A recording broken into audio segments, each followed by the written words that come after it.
Ladies and gentlemen, welcome back to Real Fight TV. And today we're talking about 10 or so fighters, possibly more, that have been absolute letdowns in their entire careers, okay? Fighters who, in my personal opinion, literally, at one point, literally, they had runs that you were like, oh my God, these guys are about to take over the UFC. These guys are about to, rule their divisions. And then almost in the span of a year or two, they are at the bottom of the rankings, not doing jack shit, just getting beat by people they shouldn't be getting beat by. So let's get into our first guy. And it is Bobby Green, a.k.a. King Green. And listen, okay, Bobby Green, literally, okay, you can look at his stats, you can look at his fights, okay? The guy, at one point, literally, I think his fight against Dustin Poirier, he was literally beating Dustin Poirier. He was outboxing him. And then all of a sudden, he started screwing around, doing all that dumbass taunting and everything. And then Dustin was like, all right, since you want to play around, I'm going to knock you out. And I'm not trying to sound hateful or, anything like that. But Bobby Green, I swear to God, he's had so many goddamn fights, man, where if he just took it just an ounce, an inch, a teeny tiny bit seriously, okay, Bobby Green would have won the fight, okay? I used Dustin's fight as an example because it's like it's the best example of him. He was piecing up Dustin, okay? He was outboxing. He was doing good. And then he screwed around and then he found out, okay? So that's why I got Bobby Green at number 11 because he let so many of them fights slip away. And again, before we go into number 10, again, fighters like Bobby Green just pissed me off because they have so much potential. If they just applied themselves a little bit more, they could be in a way better position instead of being a goddamn journeyman. But anyway, we got El Pantera himself at number 10, Yair Rodriguez. And listen, okay, Yair Rodriguez is one of the most dynamic, influential, I'm talking about creative strikers in the entirety of the UFC, okay? But listen, the fact that this man lost to Brian Ortega, who had a broken rolled ankle in the fight, is just really funny, okay? And this is also why he lost to Andre Volkanovski, okay? He literally gets constantly out-wrestled. No matter how long he's been in the UFC, no matter how many losses he takes, he never improves his ground game, man. His ground game is literally the bane of his entire existence. He has everything that you would want in a striker. Everything, okay? The creative ability, the footwork, the crazy flying knees, the crazy elbows, like that elbow he threw on the Korean Zombie, okay? Absolute highlight reel knockout power, right? But the boy, he can't defend a single damn takedown. And people, listen, this is what separates Yair from being ever being, good. Because the best strikers in UFC history, okay, where it's like, I don't know, Max Holloway, Ilia Topuria, guys like that, Andre Volkanovski, okay, the best strikers in the UFC, all of them are able to defend or be able to somewhat wrestle, okay? They can defend takedowns. They are able to defend, right? But Yair can't do jack shit on any of that, bro. He literally, every fight, man, where it was either his last fight against Brian Ortega or his fight against Andre Volkanovski, those are literally the prime example of why, I'm pretty sure most of y'all were around for the hype that was around Yair Rodriguez. Everyone was hyping him up. Like, oh my God, he's this, he's that. Oh my God. And you're going to see it's a common trend, okay? A lot of these guys have had hype on this list at a certain point. They were literally having the biggest run of their entire career. But Yair specifically he literally killed his own hype by not evolving. The best MMA fighters, they evolve. The best fighters in general, they evolve. Yair is the same old, okay? If it is not a pure striking match, he has no chance in hell at beating you. And now we're coming up on number 9, a guy that I feel like personally I should have put a little bit higher. But regardless, though, we got Kevin Holland at number 9, okay? And listen, Trailblazer, and this has been said by many other people, but this man literally had the shortest prime of all time, okay? He had a 5-fight win streak where he was putting on show after show after show, okay? And then with Kevin Holland, it really seemed like he just stopped caring. I mean, Kevin Holland just genuinely just stopped caring because literally, this man, he's a straight journeyman, okay? And it's by choice. Like similar to Bobby Green, Kevin Holland is a journeyman by choice. I mean, look at this, okay? He could have beat Michael Venom Page. He could have beat Stephen Wonderboy Thompson. But listen, the problem is, literally, if he has improved wrestling, by the way. There was a big problem about him. The reason why he was losing a lot of these fights, the reason why he lost to Kamzat was because his jiu-jitsu and his wrestling sucked, okay? Reason why he lost to Derek Brunson, I think Marvin Vettori, because his wrestling sucked, okay? He improved it, and guess what he did, okay? The first fight back after all that, he improved it, and guess what he did? He fought Stephen Wonderboy Thompson, and knowing that Wonderboy is a goddamn killer on the feet, one of the most dangerous kickboxers of all time, he literally said, all right, I'm going to stand with him. And I understand it was an exciting fight, and I understand he wanted to give the fans, okay, give us fans something to really remember. And it was a badass fight, man. Kevin Holland fought his ass off against Stephen Wonderboy. But damn it, man, he could have won it if he just used his wrestling, man. Wonderboy's wrestling is weak, okay? He's not that good of he has good takedown defense, but damn it, man, if he had really pressed Wonderboy, he could have got Wonderboy out of there with a nice, second round, third round submission or dominate him on the ground, But, again, and same thing when he fought Michael Van Page, he could have did the same thing if he just wrestled him. Look at what Ian Gary did. Ian Gary every time Ian Gary stood with Michael Van Page, he was getting pieced up. So he's decided, okay, I'm gonna wrestle you. I ain't trying to get messed up. And honestly, I'm telling you, similar to Michael Chandler, his fight IQ is just not that high, I believe, okay? But again, Kevin Holland really makes me mad because he really has potential. He had potential, okay? I mean, I don't know, man. That 5-fight win streak really showed something that really could have been a mainstay in the middleweight division, but to me, Kevin Holland doesn't want it. Kevin Holland just wants to fight and just chill, And there's nothing wrong with that, man. But god damn, bro. If you want to be a prize fighter and all that bullcrap, you can go to one of them other promotions like Bellator or PFL or whatever to be, a prize fighter, a journeyman like that. But UFC, man, he really could be making some history, bro. I'm just saying, man. But honestly, that's all I gotta say about Kevin Holland before I say anything worse about him. And then next up, we got one of my favorite fighters in the history of the bantamweight division. And again, this guy, he literally he was another guy that had a short-ass prime, okay? He rose to the top, and as quickly as he rose, he fell just as fast. Cody No Love Garbrandt, okay? And man, I swear to God, seeing this man's fall is just heartbreaking. Because listen, you and me know, okay, how this man's fight against Dominic Cruz was an absolute masterclass. It was one of the most perfect performances in MMA history, okay? Now, a lot of people don't give Dominic Cruz credit because that fight was a lot closer than it originally seemed. But Cody Garbrandt fought so well. And for him to fight the next fight and get TKO'd 2 times in a row by the same dude, man, I swear to God, it broke me, bro. It broke me. But, I mean, again, a lot of people say that their game plan was built to beat Dominic Cruz. They spent them 12 or so fights to beat Dominic Cruz, and it worked. They achieved the goal, but, man, I was expecting Cody, after how good Cody Garbrandt looked against Dominic, I was expecting just at least a 3, 4, something, at least 3 defenses, before losing the belt. But nah, man. Cody let TJ get in his head, okay? Also, TJ was on that spice, okay? He was on that dope. And again, regardless of anything, despite this, it just sucked, man. Because Cody could at least beat TJ once. He had TJ out, and then Cody Garbrandt always had a problem with leaving himself open, okay? He would get too excited, he would get too emotional, and then he would end up getting clipped, okay? And that happened in a lot of his fights, okay? A lot of guys he could have beat. He should have more wins than he has losses, okay, during his most recent stint. But, he just ain't the same man no more, bro. The fight against TJ took his soul. I don't care what anybody says. TJ took his soul. He was never the same guy again. He can never capture that confidence, that aura ever again. So it's just crazy to put in perspective that Cody only has 2 wins after losing to TJ Dillashaw. 2 wins after the loss against Dillashaw. Put that in your mind. And one of them wins was a last-second KO that if he didn't hit, he would have lost. And then the other one was a fight against a guy that shouldn't even been in there with Cody. I mean, to be honest, but again, I'm not trying to hate on Cody, man, but just damn, bro. I just really wish we got to see,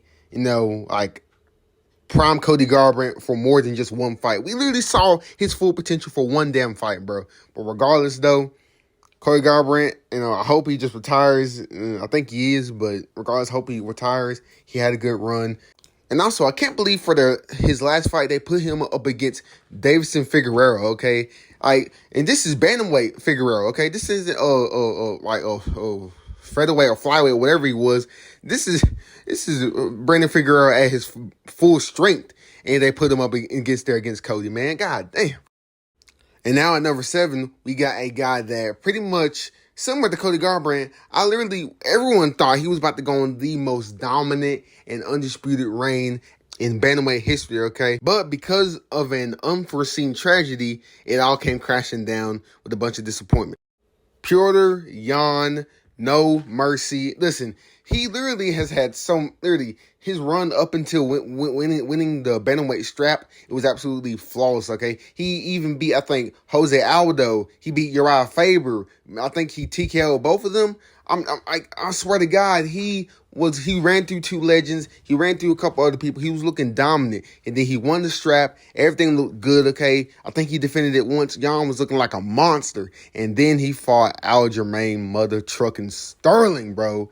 And pretty much that entire fight, he was dominating Sterling. He was, just making Sterling look like a fool, okay? Sterling had a little bit of success, but for the most part, it was all Yan. And then Yan, he ended up accidentally throwing a knee. It literally, I think, it either didn't even hit Aljamain or it grazed him. It didn't hurt Aljamain at all. And then Aljamain reached into the playbook of NBA, of the NBA or of soccer, and he just absolutely sold. He flopped. He sold that knee to the head like a champ. And ended up getting a DQ win over Petr Yan, okay? And it was absolute bullcrap, okay? Yan was winning the fight for the most part, and then he literally got screwed over by one accidental knee strike, okay? And I swear to God, it sucks because that literally kind of ruined Jan's career because he went on to beat Corey Sandhagen, won the interim championship, then he fought Sterling again. And this time he lost to Sterling again, this time by a split decision. So literally, the man was constantly screwed over, okay? It's just crazy. Before the fight against Sterling, we literally thought, man, Yan was unstoppable. The guy was a monster, He was the freaking bantamweight version of Khabib, man. But just a killer, right? And then, goddamn, bro, he goes and then he just gets screwed over, man. And then he fought many people believe that he beat Sean O'Malley, and I though I like Sean, I believe he beat Sean. Okay, I really do believe he edged out Sean. But regardless, and then he lost another couple other split decisions. Man, the guy he's getting the Jorge Masvidal treatment with these split decisions. Okay, I don't know. Maybe it's because of Jan's, style. He's always starts off slow, similar to Terrence Crawford. He starts off slow and slowly pumps up his activity over the course of the fight. But, maybe that's backfiring on him. Maybe he needs to go out there and start finishing dudes. I don't know, bro. I just hate his entire reign. He was supposed to have a storied reign, a unstoppable, untouchable bantamweight reign up in the records with freaking Henry Cejudo, freaking Demetrius Johnson, freaking Dominic Cruz, TJ Dillashaw. He's supposed to be up there with them, man. But instead, he's just probably going to be lost forever at one of the what ifs, man. And I hate that because Yan has everything to be the best champion. Okay, he just gets screwed over and over again, man. It sucks, bro. It's just a reality we gotta face, okay? The judging, okay? People talk about boxing's referees, but MMA's referees are just as goddamn corrupt, okay? Because Dana White, we all know he has his favorites. We all know he has the people he wants to win, okay? That's a fact, okay? We can't dispute it, okay? Just like Chael Sonnen. And then coming in at number 6, a guy that I really really didn't want to put on the list, but regardless, we got Jiri Prochazka. And listen, okay, Jiri's a guy that literally, okay, similar to Alex Pereira, okay, he had only a couple fights, he ran through the UFC division, beat former title challengers, okay, like Dominic Reyes, Volkan Ozdemir, and then after he beat them two, he finally got a title shot for the vacant lightweight championship against Glover Teixeira. No, not vacant. Glover was the champion, and then he ended up beating Glover in a very, very close back and forth fight. And again, similar to the last two, we literally got to see him, in an amazing, hard fought, Rocky Balboa type performance against Glover, okay? And then right after that, he got injured, had to vacate the belt. And then when he finally came back from injury, guess who was the champion? Goddamn Alex Pereira, okay? And, again, it's Alex Pereira, okay? He's a damn good striker, a damn good kickboxer. So there was no way, and how Jiri leaves himself open, there was no way that he was going to beat Alex, because Alex takes advantage of that crap, man. He's too technical. It's just Jiri is a very unorthodox and very, very, it's like, kind of like similar to Yair Rodriguez, okay? He's a very, very unnatural striker, okay? And that is cool and all. But when you're facing, like I said, facing someone as technical as Peloton, you gotta be more technical, more tight. Because literally, there is so many holes in Jiri's game, okay? And anyone who's not an elite striker or an elite wrestler, they cannot take advantage of that. That's all I gotta say. But regardless, though, Jiri, again, he hasn't had the worst career, though. He has won the world title once before. But again, that injury that he sustained that forced him to relinquish the belt, it sucks that happened because we never got to see a full-fledged Jiri Prochazka reign without no, bullshit that always gets in the way, because up until Alex, the light heavyweight division has been really cursed. It was under the oppressive thumb of John Jones for years, and now it finally got off from under it. And then Jamahal Hill and Jiri Prochazka both got hurt. Okay, and Alex, one of Alex's coaches and teammates, Glover Teixeira, ended up losing the belt to Jiri. So basically the light heavyweight division has not had a stable champion since John Jones. Okay. But thankfully, Peloton has fixed that problem. Please, ladies and gentlemen, give a round of applause to, at number 5, Mr. Sweet Dreams Jamahal Hill, okay? And this guy, listen, okay, at one point, I thought this kid, after he had that embarrassing, loss to Paul Craig, he ended up, after that, going on a 4-fight winning streak, beating and knocking out the likes of Glover Teixeira, Johnny Walker, and Thiago Santos, okay? And he ended up beating Glover Teixeira. And just like our last guy, okay, he beat Glover Teixeira to win the light heavyweight championship, okay? And, again, just like you, at this point, we thought that this guy, there was, it was nothing but up for him. Nothing but up, nothing but guns and roses, right? But no, just like our other guy, Jamal had to give up his world title, okay? I don't even think he got a chance to defend it, I don't think. Because after that, he fought Alex Pereira to get the belt back. And, that was it. And listen, I don't hate Jamahal Hill, okay? But he's annoying as hell, bro. He's doing all this cringy-ass stuff, man. He's having arguments with, like, people online about his stuff, bro. Like, listen, bro. You're a professional fighter. Focus on your shit, man. Don't worry about what these haters online are saying, man.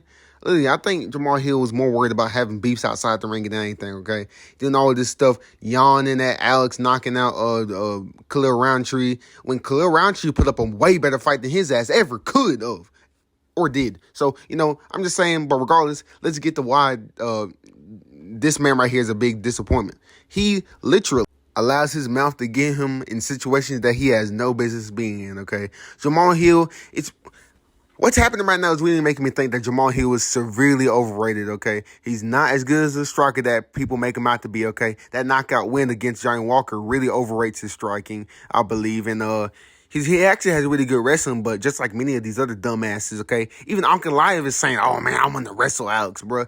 God damn, bro. Like, your best chance is just to wrestle that man, bro. He's a kickboxer. But regardless, the sad thing about Jamahal Hill is we are never going to see his true potential in the title ring, or in the title scene because, again, he lets the outside antics, his beefs and feuds with all other fighters, he constantly lets it hold him back, okay?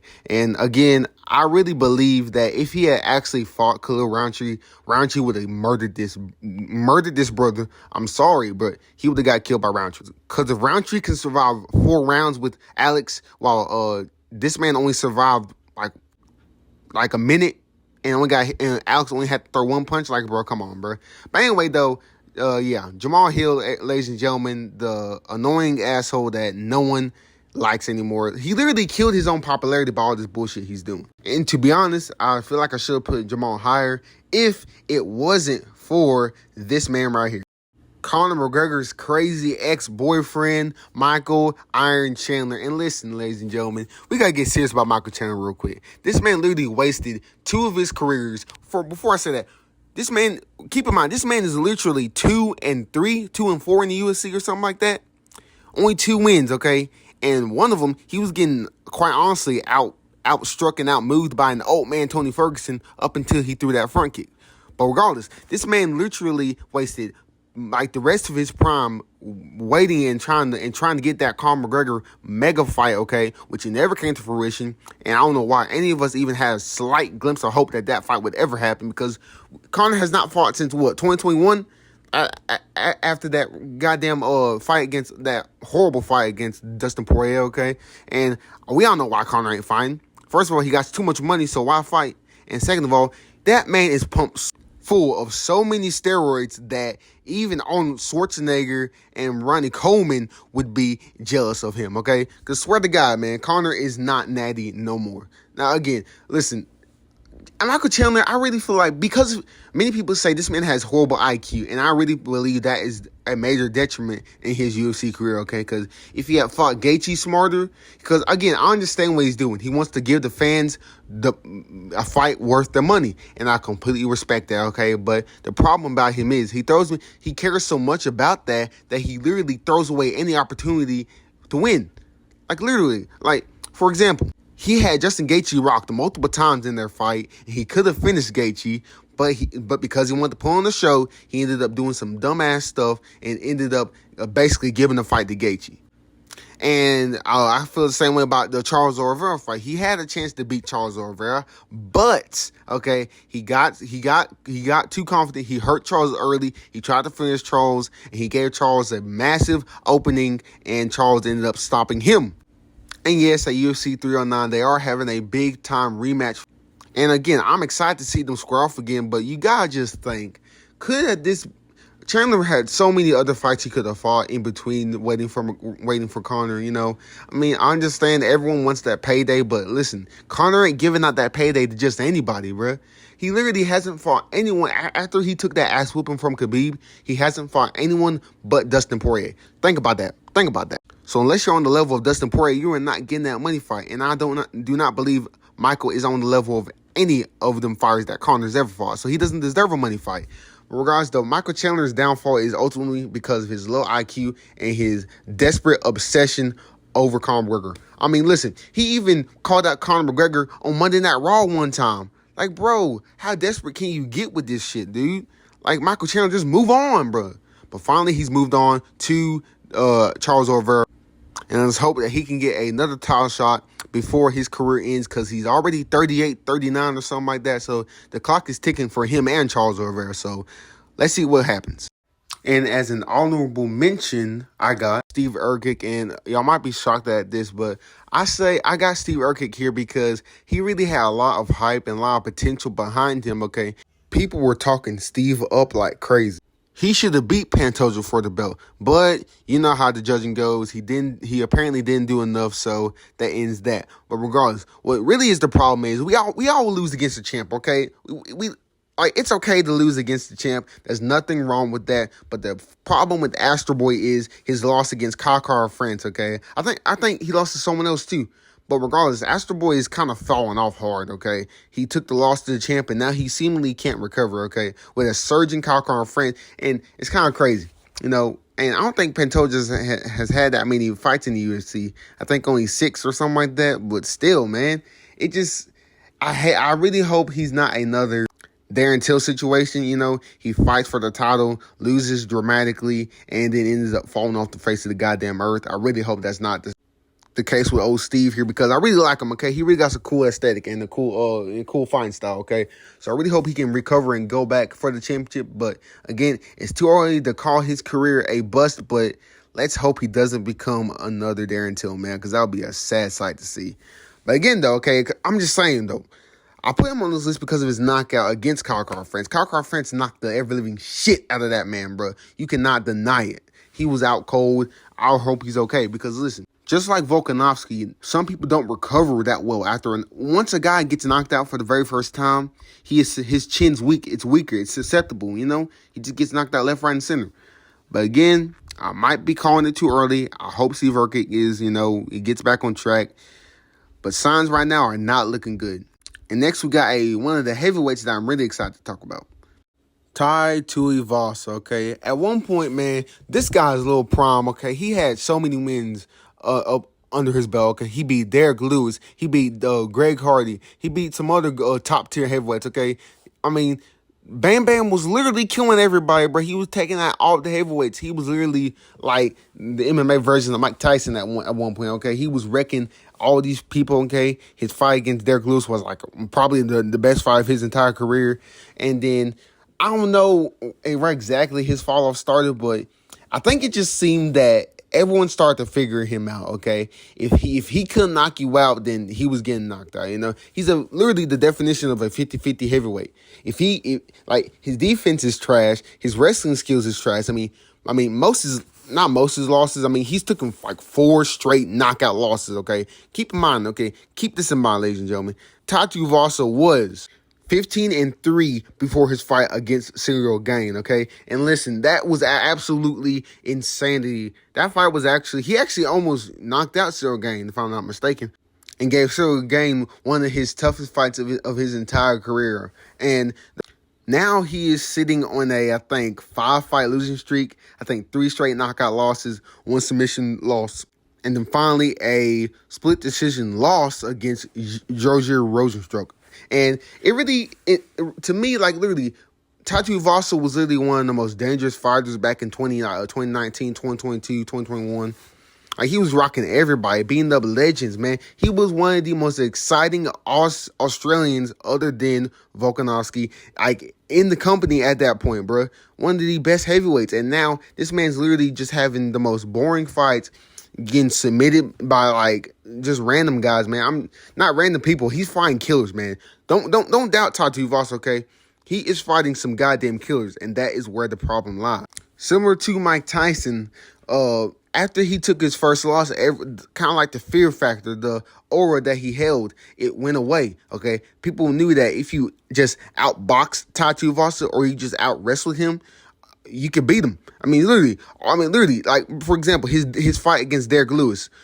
As long as Derek Lewis stood in the pocket with Tai Tuivasa, it was a 50-50 fight, okay? I mean, again, and that's what all these other guys did. They either took him down or like Cyril Gane, after Gane got dropped that first time, he kept it at range, kept it at distance, okay? Tai Tuivasa relies on a brawl, and that's the thing about a brawl, man. In the heavyweight division, you cannot rely always on the brawl, man. You got fighters like Cyril Gane, John Jones, okay, Tom Aspinall, guys who are some technical nightmares, man.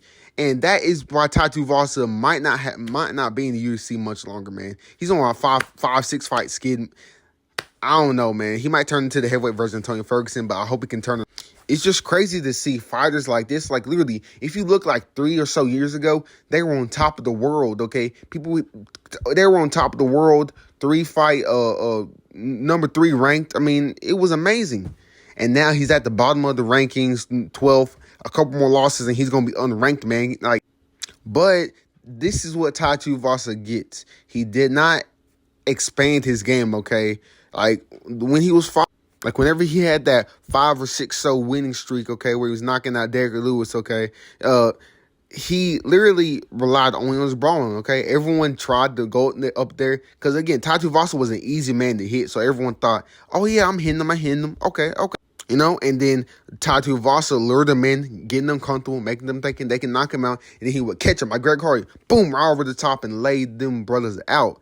And again, that worked while it could, but eventually, after the Gane fight, people figured out, like I said, if you just fight careful and fight technical against them, you can beat Tai. And Tai never expanded none of his game compared to everybody else, man. While everyone else got more technical and more advanced, okay, Tai Tuivasa stayed the same guy.